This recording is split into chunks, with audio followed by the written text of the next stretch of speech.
E360 TV proudly presents Messages of Inspirational Stories. Live streaming now to millions of devices, including Roku, Apple TV, Amazon Fire TV, Android TV, YouTube Live, Facebook Live, with your host, Donna, producer and host, Jim Grant, producer and host, along with Michaela Vidal, administrator and host, and Gaia Ginwa Balconi Wada, editor-in-chief.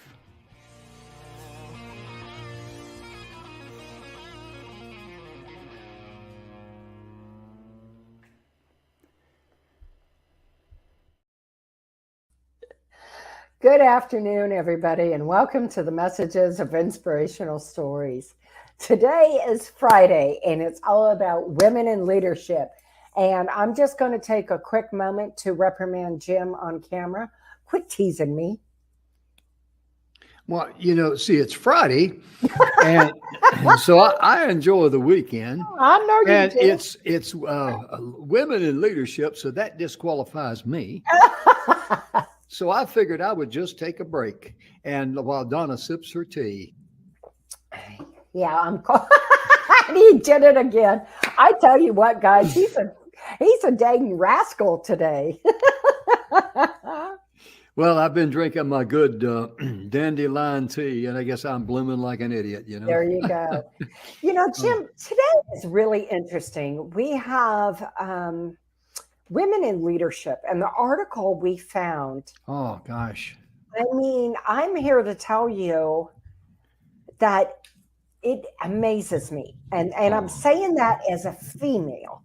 Mm-hmm. First of all, I have never underestimated the power of females, right? Oh, no. Huh. Right. And if anybody does, well, then you better go back to school. That's all I can say. If some guy's dumb enough to do that, if he survives that, he'll, I don't care how dumb he is, he'll figure out that was not good. Right.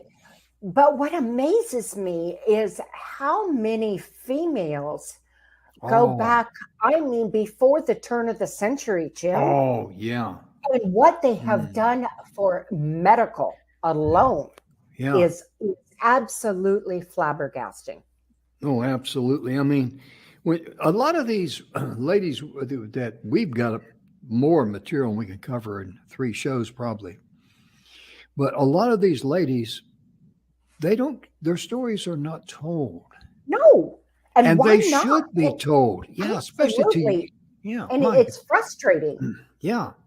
I mean, the way they want to do things nowadays is it seems like they want to dumb the kids down and keep them in the dark. Well, see, all they got to do is look at what happened to humanity during the Dark Ages.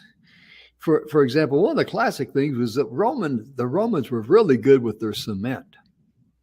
And this is why some of the buildings that they built, the cement just keeps getting better and better and better. And of course, nowadays that technology was lost during the Dark Ages. And that's why you walk down the sidewalks of it's been poured 1920 or something, and it's all cracked and broken up, looked like a train ran over it. But they just found out that the lime cyst that the Romans used was the missing ingredient. But my point being, during the Dark Ages, a lot of stuff was lost. And from that point on, when the women stepped up to the plate and became leaders, their stories have not been told. And that's a sin, just about. It is. It really is. So I say, Jim, that we just jump right into it. All right. I'll put my wig on and try to act my age. Right. Please do. So this one is really, really interesting. It's about Marie Curie. Oh, and I had never heard of this. So guys, this is all new to me. And that's one thing I just want to say real quick that Jim and I adore about doing this show. Because there isn't a time, 5 days a week, folks, that Jim and I don't learn something right along with you. That's exactly right. Right. So her lifespan was 1867 to 1934. Mm-hmm. Now, she changed the world, Marie did, not once, but twice. She founded the new science of radioactivity. Even the word was invented by her. And her discoveries launched effective cures for one of today's most worst disease out there, cancer. Amen. So Curie boasts an extraordinary array of achievements. She was, says Patricia Farah, who's president of the British Society for History of Science, who nominated the Polish-born French scientist. She was the first woman to win a Nobel Prize. First female professor at the University of Paris, and the first person, note the use of person there, not woman, to win a second Nobel Prize. Right there is a good trivia question. Who is the first woman to win a Nobel Peace Prize? Right. It just floors me. Right. She was actually born in Warsaw, and she studied physics at the University of Paris, where she met her future research collaborator and husband, Pierre. Together, they identified two new elements, radium and polonium. Is that how you say it, Jim? Let's see here. Polonium? Yeah. Polonium, named after her native Poland. After he died, she raised a small fortune in the US and Europe to fund laboratories and to develop cancer treatments. Marie Curie was a woman of action as well as enormous intellect. During the First World War, she helped to equip ambulances with X-ray equipment and often drove them to the front line herself. The odds were always stacked against her. In Poland, her patriotic family suffered under a Russian regime. In France, she was regarded with suspicion as a foreigner. And of course, wherever she went, she was discriminated against because she was a woman. Despite becoming ill from the radioactive materials she constantly handled, Curie never lost her determination to excel in the scientific career that she loved. Her memory is preserved by the Cancer Society that bears her name and continues to help terminally ill patients all over the world. She's a tremendous lady, lady. And it's really sad. Guys, I'm telling us guys, it's really sad for you to be so puffed up with, so ignorant that you cannot, recognize, this is not all men, obviously, but some guys, you cannot recognize that a lady has got some brains and probably a lot smarter than you. And, it just amazes me how down through that period of time, that they were just kind of like, they were squelched. Well, we were treated mainly like broodmares, to be honest with you. Yeah. And it's so wrong because, my goodness gracious, I mean, look at all the lives that she touched. And see, that's one of the wonderful things about being in leadership. You're not in it she didn't do this to win a Nobel Peace Prize, 2 of them, as a matter of fact. She did it to be a blessing to mankind. And, as we've known in the past, and Donna, we've talked about this on other shows, whenever you're focused on being a blessing to someone else, guess what happens? The energy back to you. It just keeps coming to you. Yep. Keeps coming to you, because if you can handle it, it'll give you a boatload of ideas and energies and answers to questions. Because, I think all of us at one time or another, Donna, is we've had something on our mind, been worrying about something. I just had this recently, how to put something together I was struggling with. And I wake up, yesterday morning it was, and I had the answer. Yep. And it wasn't hard. I was the one making it hard. Also, I think going hand in hand with that and piggybacking off that, Jim, is about perseverance. Oh, I know it. I'm too dumb to quit. Right? Perseverance, and, keep doing it, even if it's not the payoff, if you will. Right. It's not right in front of you at the moment, because I promise you, if you're doing everything for the right reasons, and for helping other people and benefiting other people, your reward will come. Think about the lesson in that to teach younger people today about, we've heard the old saying, if it's first you don't succeed, try again. You reap what you sow. Yeah, exactly. And, that's something that's really needed, because what's being, fed information-wise to our kids today, my goodness gracious. I mean, some of the stuff, and we're not going to talk about it. You folks out there in TV land know exactly what I'm talking about. But, the common question I ask is, how can that help that kid when they grow up? Buy groceries and pay rent.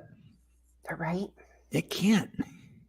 And if we look at history and we look at the standards of people that these kids need as mentors to look up to, men and women alike. I mean, because let's face it, guys, women are great leaders for us. I mean,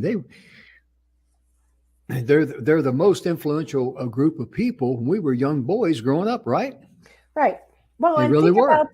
Think about this. If you're married and you go to buy a car, it's your wife who's going to be the deciding factor. If you go to buy a house, you know what? I guarantee you the woman will override it. Oh, honey, did you see that? Yeah. I never would have thought of that. Did you see that second linen closet? Oh, I can do something with that. And the husband may be going, I know my husband. Got a garage. Right? Got a garage. Got a garage and a toilet. Hey, we're all right. pretty good with that.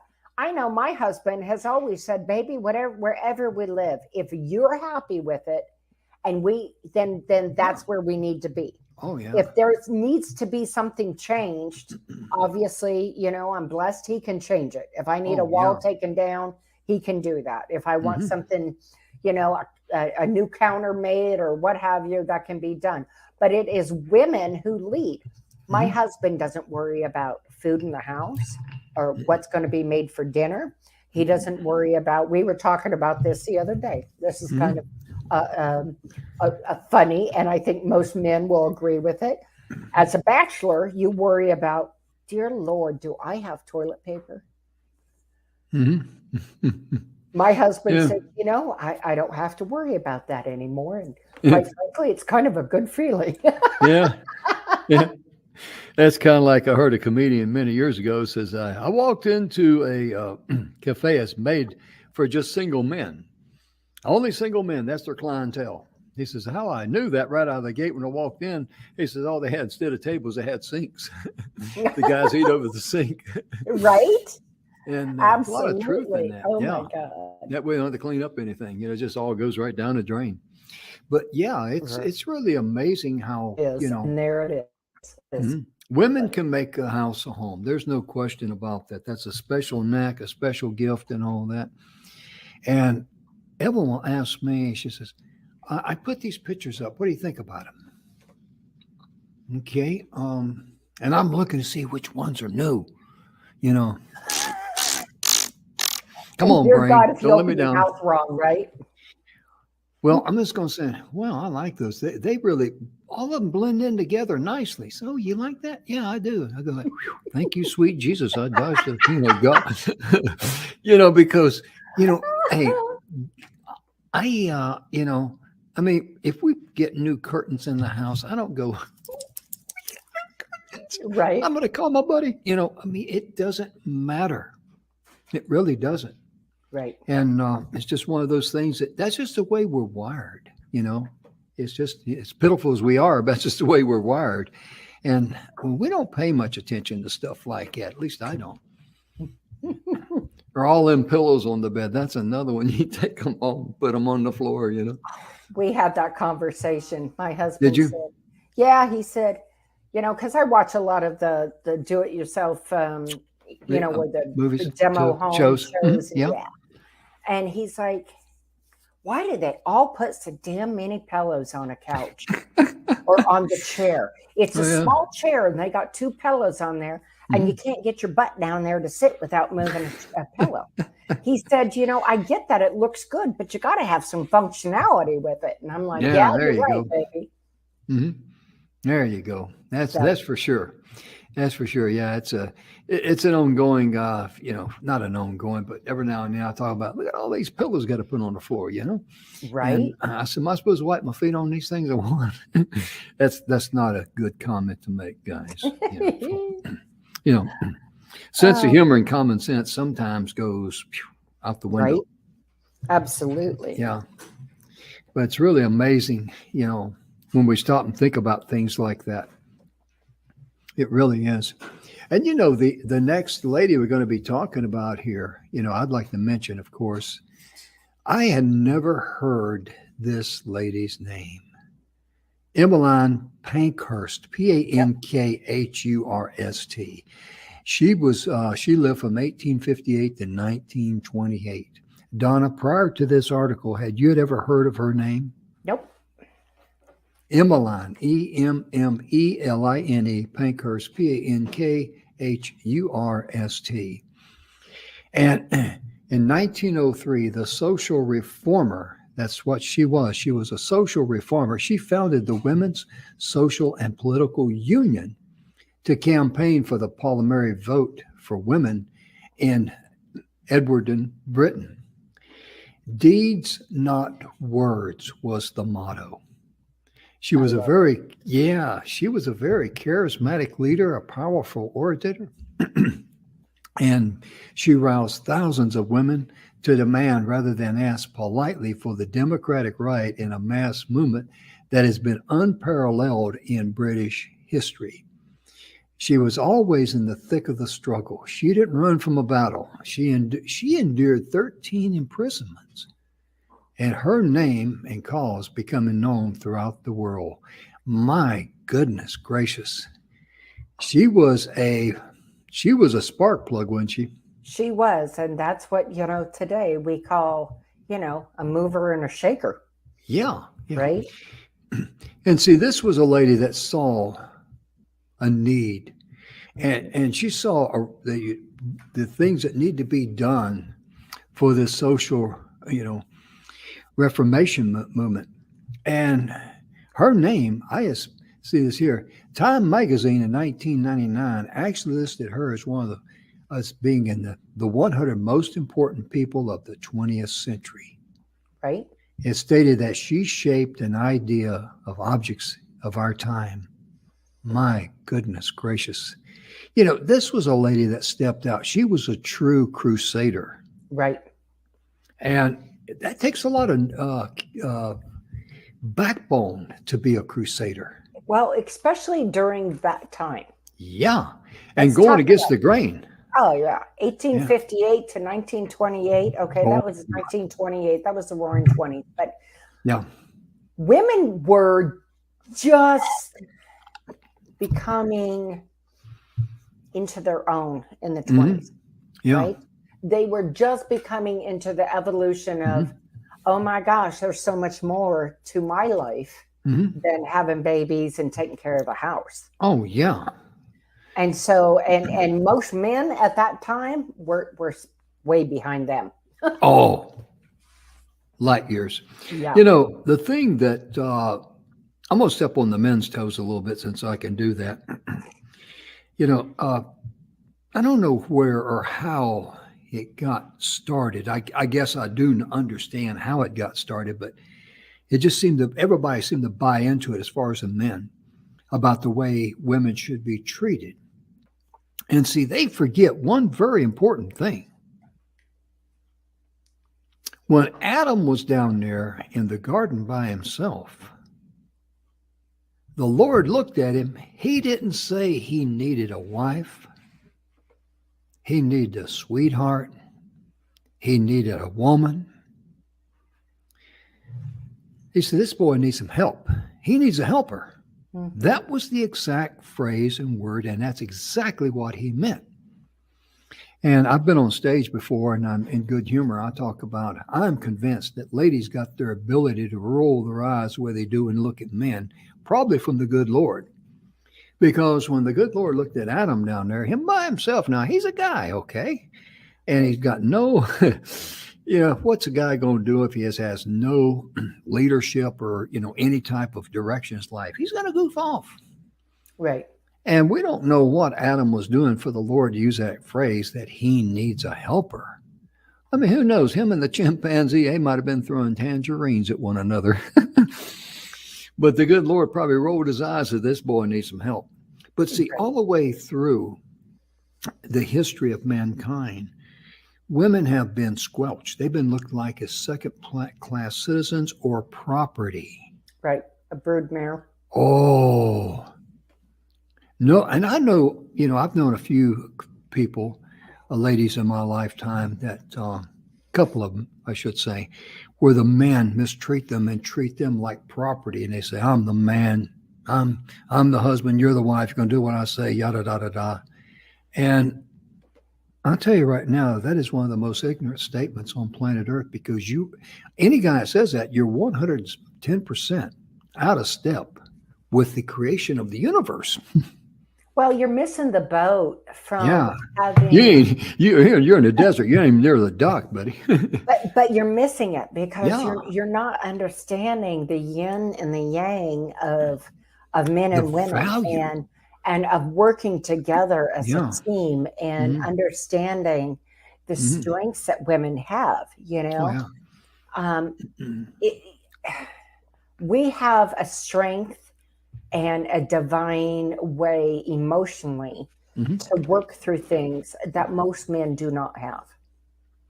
Also, too, you have a very unique gift in being able to, your gut feeling on stuff. Oh, yeah. I call it the mental GPS. I mean, while we're up there floating around in la-la land, you girls are right there.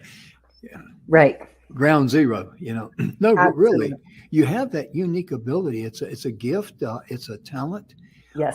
It's just you just have that. And a lot of guys that I know of, one guy comes in mind, particularly he's a businessman. He's no longer with us, but I went up to Idaho to see him, and we were sitting down talking. And he says, Jim, do you know why I bring my wife in the meetings? And she just sits there over in the corner. She just sits there. He says, she's the one that gives me true feedback. She watches body language. She listens to what's said. And he told me, he says, 100% of the time, if I follow her gut feeling, I come out okay. And if I don't, I end up getting bit in the butt. That was his expression. Right. But see, that's very wise, because therefore, like I say, it's a yin and yang. It's a balance. It is. It is. It really is. When I need to write something that's either personal on a deep level or on a business level, and vice versa with my husband, we bounce it off each other. And we'll go through it 2 or 3 times and change some wording, add stuff, etc., and tweak it. And you know what? When we do that, not only are we, working toward a common goal, because what's his concerns me, what's mine concerns him, but we become better people. Oh, yeah. Because we are giving of ourselves and entrusting each other, both emotionally and mentally. We're trusting each other. And mentally, you're both in step, going down the same path. That's really important. Yeah, truly is. And even in our business relationship with Donna and I being partners, I mean, there's a lot of times when I'm talking about something and Donna said, well, Jim, let me share this with you. And it's a yin and yang, and it really makes it more balanced. Oh, it does. And because there's some times that she'll say something and I'll say, well, I'm looking at it like this. And she'll, well, I like that better. It's give and take. Yep. And it's also respect, because we all need good advice. We really do. And I'm 74 years of age, and I've been, I wished I'd learned this back when I was young and good looking, as I like to say, but really, there's not a person on planet Earth that doesn't need good advice. Right. Even at my age, I could use mentors. I sure can. I sure can. And for me to be able to take those gifts and talents and pass this on, and I'm talking way too much. We're supposed to be talking about the women, but it just amazes me how, their stories are not being told. Absolutely. And this lady that we were talking about, Emmeline Parkhurst, Time Magazine recognized her as being one of the top 100 people in the 20th century. Wow. Yep. Well, this next lady, I've never heard of her either. So this is Rosalind Franklin from 1920 to 1958. So obviously she was not that old. When the double helix structure of DNA was discovered, scientists claimed that they had unraveled the secret to life itself. The crucial piece of evidence was provided by the expert crystallographer Rosalind Franklin. The famous photograph 51, an X-ray picture showing a dark cross of dots, the signature image of a concealed molecular spiral. The life-changing innovations that followed, mapping the human genome, test tube babies, genetic engineering, all depend on understanding the chemical foundations of heredity. Yeah. And it's really amazing. You ask people about DNA, they act like, oh, it's just something that came out new. And right. No. No. It's been tried to be understand for so many years. In fact, I'm not even sure, Jim, that we could research it and find out how many years prior to the discovery that it was being researched. Oh, my goodness. Absolutely. And what I find interesting in history is that when you think about, like, Alexander Graham Bell, he really, what he did, he fine-tuned the things that others had worked on. Right. And maybe he put all the pieces together, but he didn't start from ground zero with nothing. I mean, that's what's implied. And these are the kind of things that, young people should hear about. There's people that's done some things, and you could take it to the next level. And it's important for kids to understand they can dream. And look at these ladies that, who went against great odds. Right. Society, the reason why we have cell phones today did not come from a bunch of, IT guys. A lot of people don't know that. And Heidi Lamar was an actress. And she was brilliant. Oh, I gotta talk a little bit about Heidi. Absolutely. She was watching her child play the piano keys on the piano. And she thought, because the war effort was going on. She says, what if you could change frequencies just like you change musical notes? That's what got her mind spinning. And she actually came out with what led to the creation of the SINGARS radio. I was an instructor in the military, single channel ground airborne radio system. I know it's not classified, but I'm not going to say it. But that radio frequency, hops frequencies so fast. We're talking over 100 times per second. Right. And it covers the entire spectrum. Like you get in your car radio and you might be at 92.3 to 107.5. That thing could just imagine hitting all those different stations there. I'm not going to share how many stations it can hit on one, but anyway, that thing could hop from this station, that station, this station, that station, and do it all within over 100 times a second. 100 times a second. That is amazing. Yeah, and I'll tell you something else.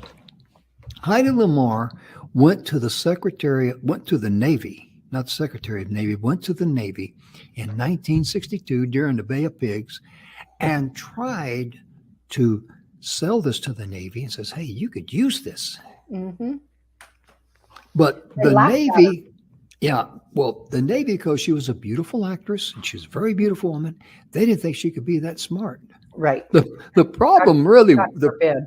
the problem really was she was in there trying to teach a bunch of orangutans who didn't know a banana from a baseball bat. Well, it goes to show you that the lesson in this is, where is your mind closed? Yeah, exactly. That is the lesson. And we talk about this. We close the show every day with giving yourself grace. Mhm. Well, the grace is, what are you giving yourself grace for? Right. Yeah. And to finish my story about Heidi Lamar, the Navy finally caught on to it, what she was talking about.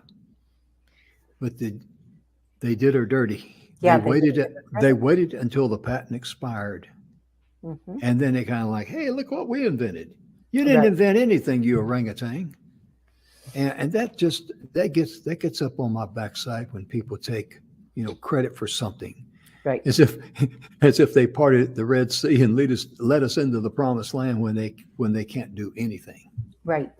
It gets to me. Anyway. Yeah. Meanwhile, They did not give her grace, but worse than that, they didn't give themselves grace, Jim. Yeah. Because you know what? They had to have spent the rest of their life with guilt on them. Mm-hmm. Think about that.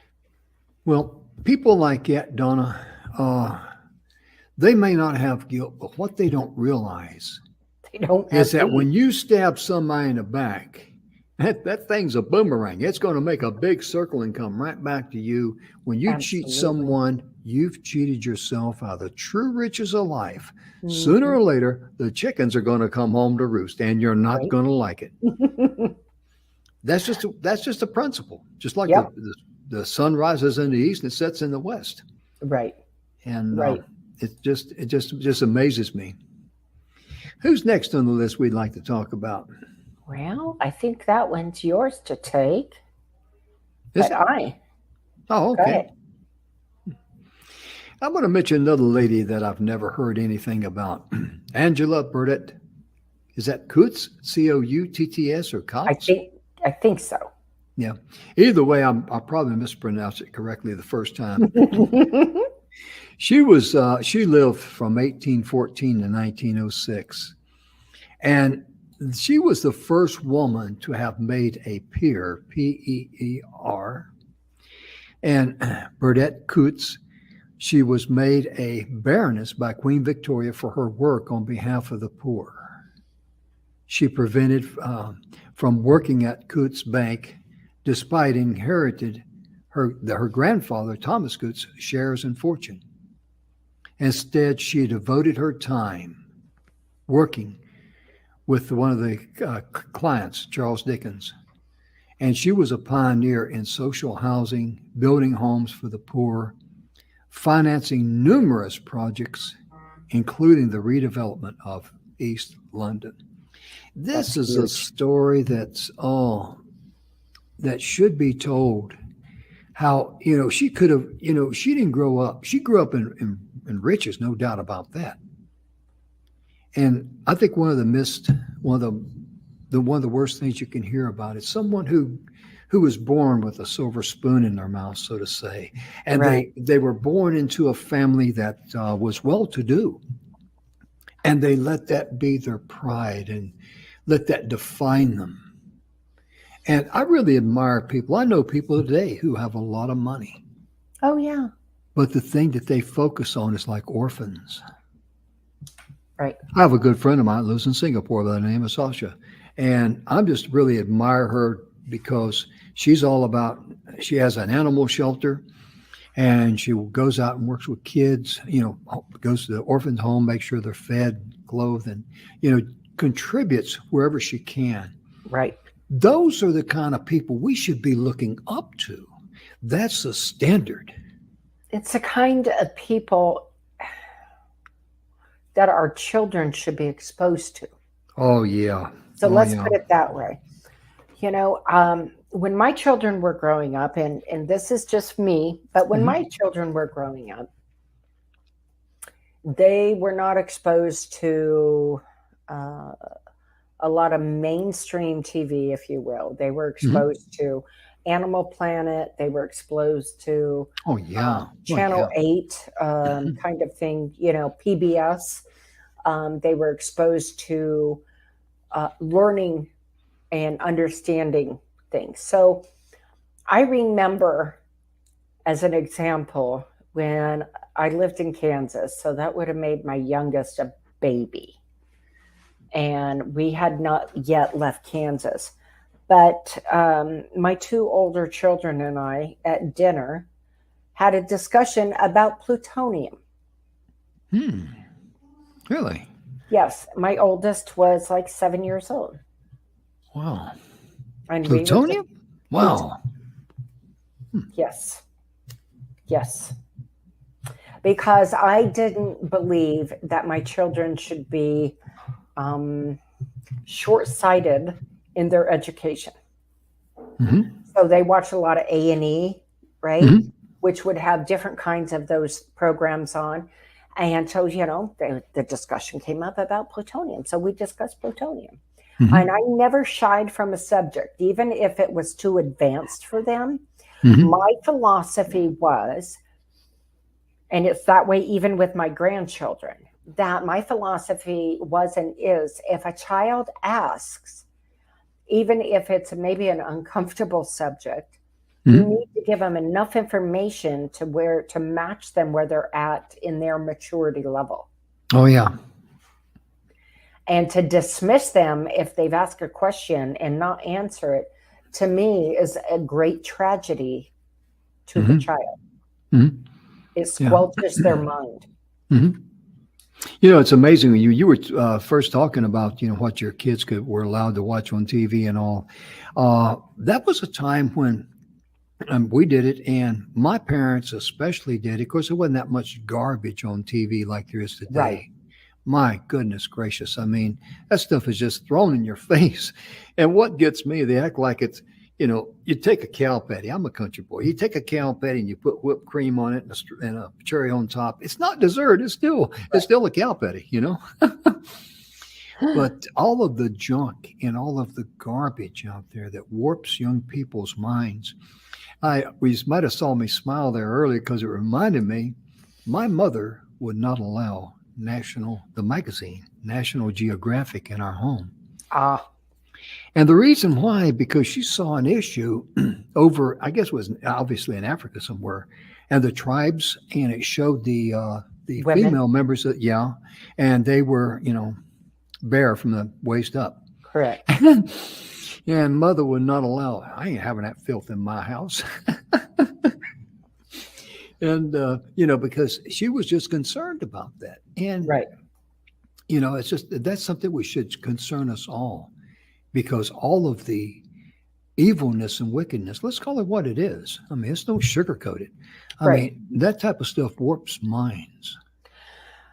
Well, it does. And I believe that our children, of course, we all agree that our children are our future, right? And we talk about that on our children's show. But I think it is a sad day when we have people who try and crush parents who are trying to do the right thing. Oh, yeah. And I had that happen when we moved to Ohio, and we were going to a church, and my pastor had rented out the entire theater to watch Passion of the Christ. And we all know, if you've seen it, it's a fabulous movie. Oh, yeah. Mel Gibson did an incredible job on that, but it's very graphic. And I remember walking in, trying to find a seat with my 3 small children in tow. And these two, and I'm just going to say it because that's what they were, old biddies, were. How do you really feel about them, Donna? We're like, well, did you see that lady bringing those kids in here? What is she thinking? And that old biddy said it within my earshot. So I turned around and looked at my kids and I said, just a minute. I walked back around down to her and I kind of bent down and I said, well, that mom's name is Donna and she's here with her church group and she's here to have her children understand it from the get-go and not have it bastardized by somebody else. And if they're going to learn, they're going to learn from me and they're going to learn from the church. And if you have a problem with that, ma'am, I suggest you're in the wrong pew. Oh, yeah. I was a little irritated about it because she was trying to devalue my teaching.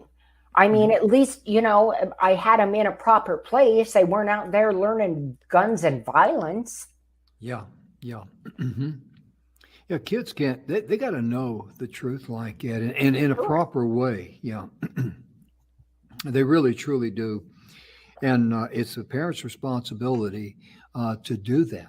And absolutely. And all kids, you know, they need a mom and dad at home. They really do. Because dad brings something to the party, mom brings something to the party. When you look back, you know, I look back at my life growing up on a farm. My life was very simple. You know, there wasn't complicated or anything like that. The only time I got my little butt beat was when I did something dumb and deserved it. But looking back, I'm very, very grateful for, you know, the way I was raised, right? The neighborhood I was raised in, because neighbors watched out for you.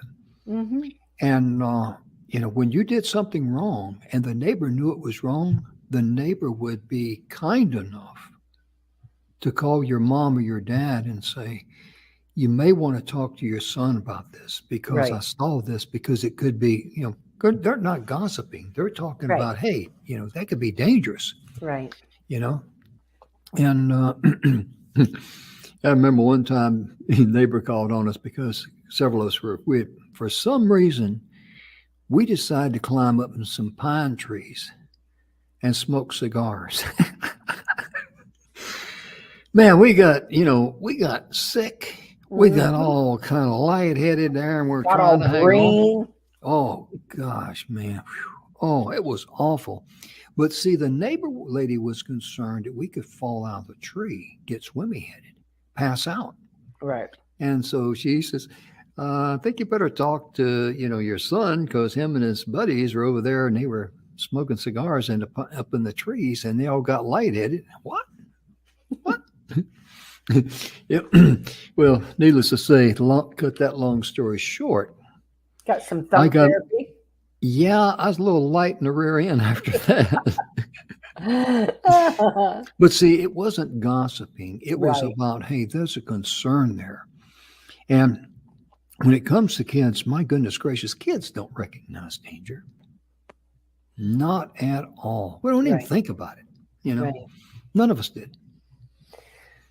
So, Jim, I've got one more lady before we wrap up our show. Oh, my goodness. Yeah, I've been talking too much. I apologize. We are having such a good time today.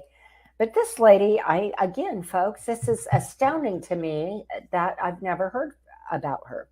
Her name is Marie Stopes, from 1880 to 1958. So she had a nice long life. Marie Stopes, advocate of birth control and a sex educator, was born in Edinburgh, but studied for a science degree at University College in London.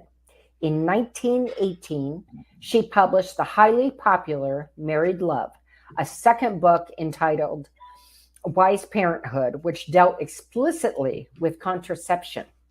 Appearing shortly after, a controversial figure, especially for her views on eugenics. Stopes, nonetheless, was a key figure in publicizing her cause. A first birth control clinic was set up in a poor working class area of North London in 1921, and in bringing women worldwide the opportunity of planned pregnancies. How important is that, Jim? Because, you know, for so many years, and I've used this, but women were pregnant every time they turned around. Oh yeah. Right, and your body. I mean, let's be honest; it isn't good for you. It isn't good for you to have babies back to back to back to back to back to back. Your Yeah, body's because going to have some rest and recovery in there. yeah, you weren't created to be breeding stock. No. And having the understanding and the education of how to manage that. Correct. And to be a parent, but also be able to manage that and understand it. Because a lot of young girls, they got into trouble because of their ignorance. Right. It's amazing how many young girls, even today, don't even think about using some type of protection. Right. Either being on the pill or, using, condom, that sort of thing. Well, how many people out there believe in the wise tale that if you're nursing a baby, you can't get pregnant?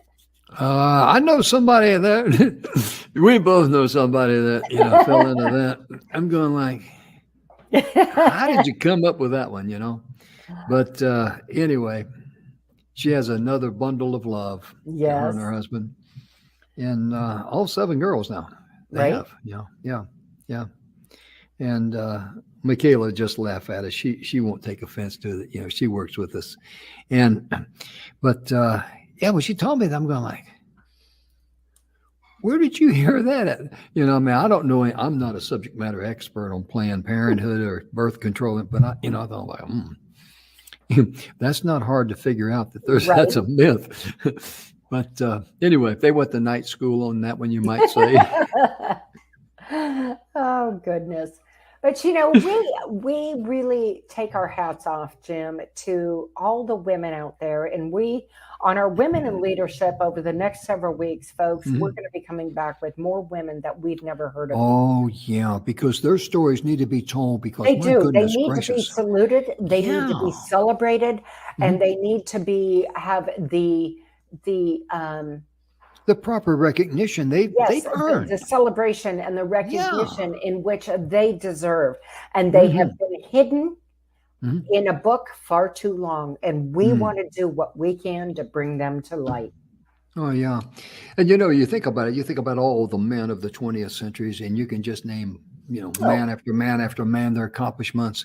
Henry Ford's great comment. Sure. If you think you can, or if you think you can't, you're right. You're right. That sort of thing. But we need to hit the women out there who have been, their stories have been buried far too long. Yeah, absolutely.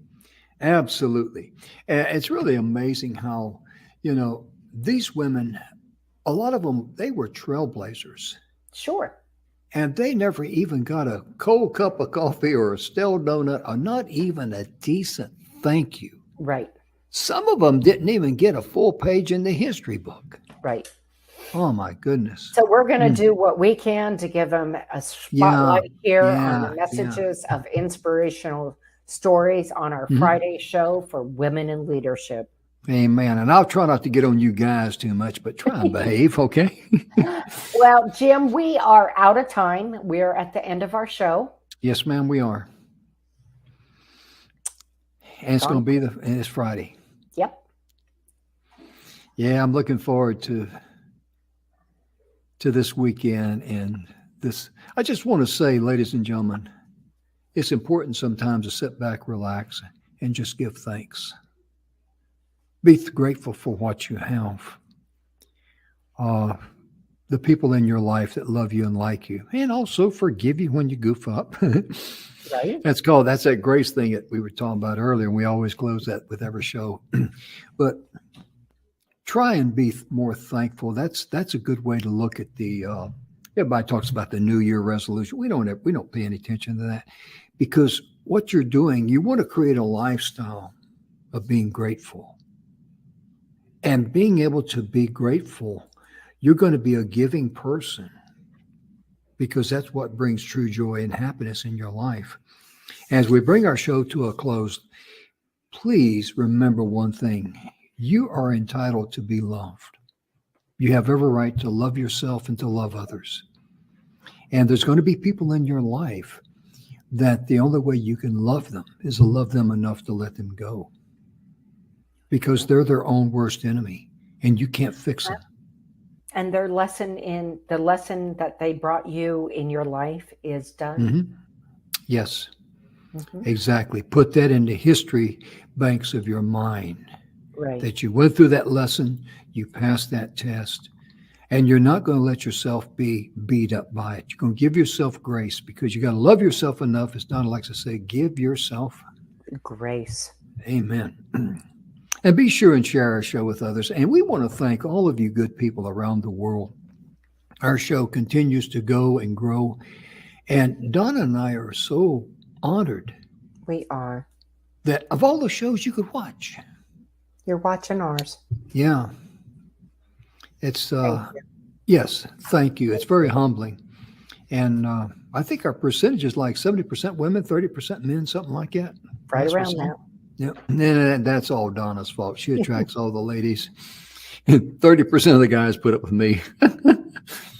No, but sincerely, we sincerely hope that you have a wonderful weekend. We hope that you and your loved ones are blessed in all areas of your life.